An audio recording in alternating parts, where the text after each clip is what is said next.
ఏందిరా కుర్చీ కోసం ఎగబడతాడు ఇడు. నీ నాయనమ్మ ముళ్ళేమన్నా నా సీట్ కింద దాచిపెట్టిందేంట్రా?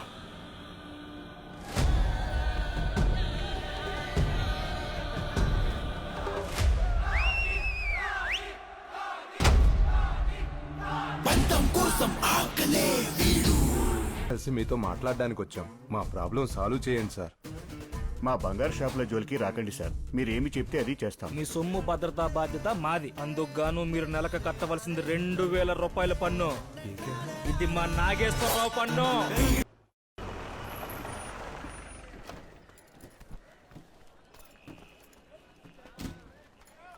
ఏరా ఎలా ఉన్నావు? చెప్పడానికి నువ్వు కూడా లేవు కదన్నా.